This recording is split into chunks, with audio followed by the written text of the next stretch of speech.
રાજકોટ શહેરના ward number 11 લોકોને પ્રાથમિક સુવિધા ન મળતા આમ આદમી પાર્ટીના કાર્યકરો દ્વારા એક દિવસીય પ્રતિક ઉપવાસ કરવામાં આવ્યો। હું સીએ ચેતન કમાણી, પ્રદેશ મંત્રી, આમ આદમી પાર્ટી ગુજરાત। આજ રોજ તારીખ 16/1/2026 અને શુક્રવારના રોજ અમારા યુવા આગેવાન પિયુષભાઈ ભંડેરી એક દિવસના ઉપવાસ આંદોલન પર બેઠા છે।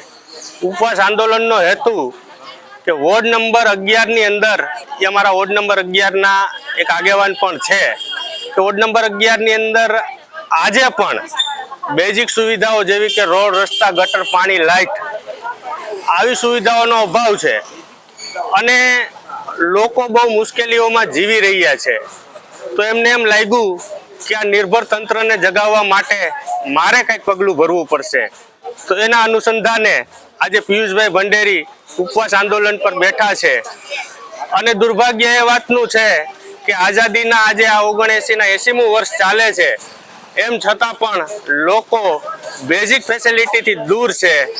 તો આ દુર્ભાગ્ય હવે દૂર થાય, નિર્ભર તંત્ર જાગે અને લોકોની જે કાંઈ બેઝિક ફેસિલિટીઓ છે એમને સારી રીતે મળે, એ જ આશા સાથે આપ સૌને મારા જય જય ગરવી ગુજરાત।